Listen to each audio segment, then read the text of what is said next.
राधे राधे जी। आज मैं बात करूंगी आप सबके साथ प्रॉब्लम किसके पास नहीं है। ये बिल्कुल एक चक्रव्यूह की तरह एक सर्कल है। ये चलता जा रहा है, चलता जा रहा है। अगर हम स्टार्टिंग पॉइंट से देखें, जिसके बच्चों की शादी नहीं हो रही थी, उन पेरेंट्स को टेंशन होती है कि मेरे बच्चों की शादी हो जाए। जब शादी हो जाती है तो बच्चे सेटल हो जाएं। जब बच्चे सेटल हो जाते हैं तो उनको टेंशन हो जाती है कि कंसीव कर लें, बेबी हो जाए। वहाँ इशू आता है, मेडिकल इशू आता है, तो हम डॉक्टर से ट्रीटमेंट लेते हैं। बेबी हो जाता है, बेबी कैसे बड़ा होगा, उसको पालने की, बड़ा करने की, उसकी अच्छी परवरिश की हमारी सोच में ये चलना स्टार्ट हो जाता है। ये प्रोसेस स्टार्ट रहता है। अब बच्चा बड़ा होने लगता है तो उसका स्कूल में एडमिशन कराना है। अब किस स्कूल में एडमिशन कराना है, वहाँ हो रहा है नहीं हो रहा है, ये टेंशन। स्कूल में बच्चा अगर एडमिशन हो जाता है तो पढ़ाई में अच्छा आना चाहिए, मेरा बच्चा टॉप करना चाहिए, मेरा बच्चा किसी से पीछे नहीं रहना चाहिए। अब बच्चा टॉप कर रहा है या नहीं कर रहा है, जैसे भी कर रहा है, पढ़ाई चल रही है, शिकायत आ रही है, कहीं कभी प्लस कभी माइनस चल रहा है। अब बच्चा स्कूलिंग पास करते करते कॉलेज के लिए एडमिशन चाहिए। अब बोर्ड क्रॉस करना है, बोर्ड में कंपटीशन कि बोर्ड एग्ज़ाम्स अच्छा होना चाहिए क्योंकि कॉलेज में एडमिशन मिलना है। अब कॉलेज में एडमिशन होना है, इंडिया में होना है कि इंडिया से बाहर होना है। तो प्रॉब्लम तो चलती ही जा रही है। अब एडमिशन होगा नहीं होगा, उसकी पसंद के कॉलेज में होगा, देन वो क्या आगे करेगा। इस टेंशन से निकलते हैं एडमिशन से तो जॉब में आ जाते हैं। अब बच्चे का एडमिशन हो गया, बच्चे ने स्टडी पूरी कर ली, अब बच्चे की जॉब लगने की टेंशन कि अब उसको जॉब मिलेगा नहीं मिलेगा, इतनी मेहनत करी है, इतने पैसे लगा दिए, सब कुछ कर दिया, अब उसको अच्छा रिज़ल्ट मिलना चाहिए सेटिस्फैक्ट्री वाला कि जहाँ भाई हमने जो किया है उसको वैसा ही रिज़ल्ट आए, जॉब मिले। अब जॉब मिलती है तो जॉब में पॉलिटिक्स आ जाता है, कहीं अप्रोच लग जाती है और कहीं कोई और आगे नंबर ले जाता है, मेहनत वो करता रह जाता है और नंबर आगे चला जाता है, कोई और ले जाता है।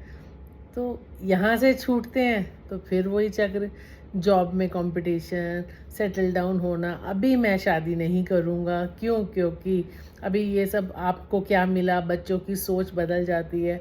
अभी आप लोगों का टाइम और था, इतनी जल्दी कर दिया, अब मेरे को तो थोड़ा टाइम चाहिए, स्पेस चाहिए।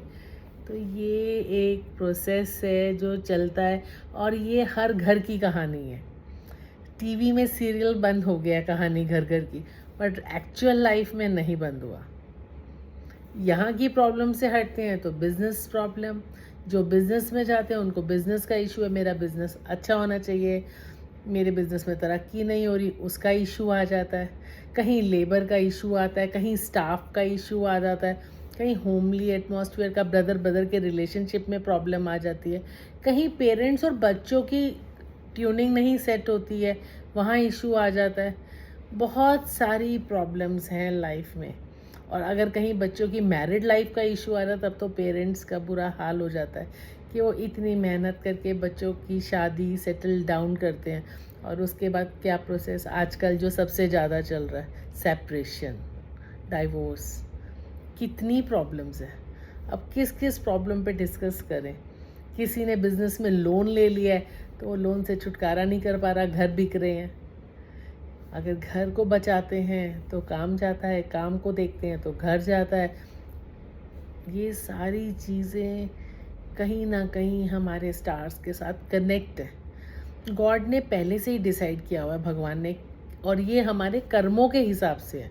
आज की जनरेशन शायद इस बात को नहीं मानेगी, बट कुछ तो एक पावर है ऊपर वाले की, उसने डिसाइड किया हुआ है कि मुझे कैसे रिज़ल्ट देना है, मुझे क्या करना है। उसने क्या किया है, मैं कोशिश करती हूँ एक छोटी सी स्टोरी के ज़रिए आपको समझाने की।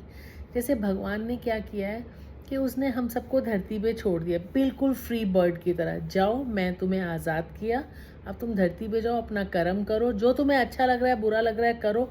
एग्जैक्ट ऐसे कि जैसे एक स्कूल में जब बच्चा एग्ज़ाम दे रहा होता है क्लासरूम में, तो एक एग्ज़ामिनर होता है। वो जब बच्चा एग्ज़ाम दे रहा होता है तो वो हर रो में कंटिन्यूटी में जा रहा है, आ रहा है, चेक, वो देख रहा है बच्चा एग्ज़ाम कर दे रहा है।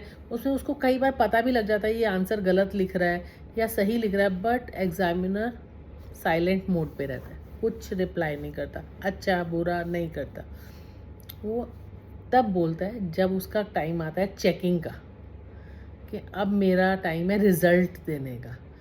बिल्कुल भगवान भी ऐसा करता है कि मैंने तुझे धरती पे भेजा है, तू जा बंदे अपना कर्म कर, अच्छा कर बुरा कर, जब मेरा रिजल्ट का टाइम आएगा ना मैं देखूंगा तूने कितने अच्छे कर्म करे और कितने बुरे कर्म करे, तब मैं तुझे फल दूंगा। आप समझे? वो तब फल देता है। उसने सभी को धरती पे भेजा है, अकेले मुझे नहीं भेजा, आपको नहीं भेजा, सबको भेजा है। उसने जो ये सृष्टि बनाई है, कभी सोचिएगा इस बात में बहुत गहराई है।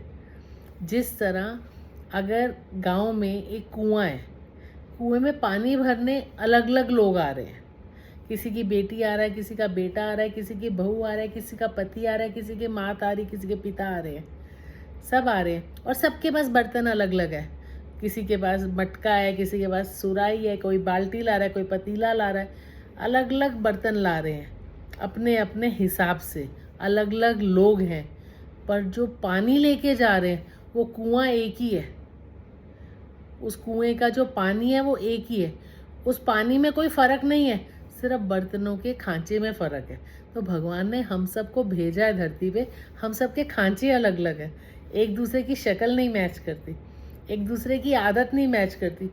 हम दुनिया की क्या बात करें, एक माता के जुड़वा बच्चे होते हैं, उनकी भी आदतें अलग अलग होती हैं। एक को खट्टा पसंद है, एक को मीठा पसंद है, एक बहुत ही शांत स्वभाव का है, एक बहुत ही झगड़ालू स्वभाव का है। तो उसको आप क्या कहेंगे? तो ये एक सुप्रीम पावर है ना ऊपर वाले की, तो उसने लिखा हुआ है, उसने भेजा है अपना हिसाब किताब करने के लिए हमें धरती पे। तो जब उसके हाथ में सब कुछ है तो बंदे चिंता क्यों करता है? मेरे चिंता या आपके चिंता करने से हल नहीं निकलेगा। हल तभी निकलेगा जो कर्म करें, फल तो उसी का मिलेगा। समझे मेरी बात मैं क्या कहना चाह रही हूँ? कर्म अच्छे कीजिए, नाम जप कीजिए, किसी का बुरा मत सोचिए, किसी का बुरा मत कीजिए। मैं ये नहीं कह रही कि सामने वाले ने थप्पड़ मारा तो दूसरा गाल आगे कर दो।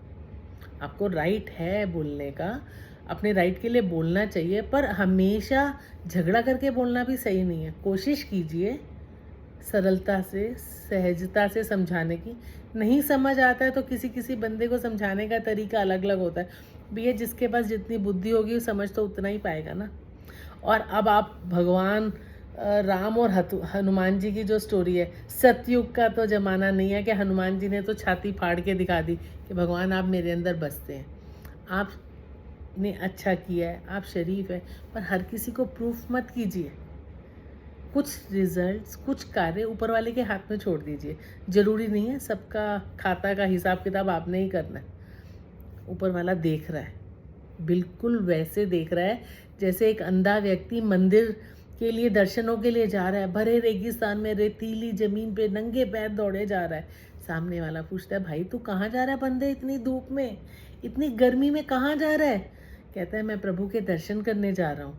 कहता है भाई तू कैसा बंदा है, तुझे तो दिखता भी नहीं है, तू तू क्या प्रभु के दर्शन करेगा? वो कहता है मुझे नहीं दिखता, मेरे प्रभु को तो दिखता है, मेरा ऊपर वाला इष्ट तो देख रहा है, वो तो मुझे देख रहा है कि मैं आया हूँ उसके दर पे। तो बस इस बात पे विश्वास कीजिए। अगर एक अंधा व्यक्ति उस पर विश्वास कर सकता है तो एक बार अपनी डोर ऊपर वाले के हाथ में छोड़ के देखिए। सब प्रॉब्लम्स का सॉल्यूशन उसके पास है। हमारे चिंता करने से कुछ नहीं होगा। चिंता चिता समान है, तो चिंता मत कीजिए, उसके हाथ में छोड़ दीजिए और उसको यही प्रार्थना कीजिए, प्रभु जो मेरे लिए अच्छा है, जो मेरे लिए बेस्ट है, उसी को सामने लाना। जो मेरे लिए अच्छा है उसी को मेरा सगा बनाना, उसी को मेरा मित्र बनाना। और यदि जाने अनजाने में मुझसे कोई भूल हो जाए तो मैं क्षमा प्रार्थी हूँ। बस मुझसे ऐसी गलती ना हो कि किसी के चेहरे पे आँख का आंसू का कारण मैं बनूं, किसी के चेहरे पे मुस्कान का कारण मैं बनूं। तो मुझे एक जो है ना इतनी सामर्थ्य देना कि मैं किसी के भी चेहरे पे मुस्कान ला सकूं। यही सहजता प्रभु से अरदास कीजिए, यही प्रार्थना कीजिए। आपके साथ आपकी आचार्य सीमा खट्टर। मेरा चैनल लाइक कीजिए, शेयर कीजिए, सब्सक्राइब कीजिए।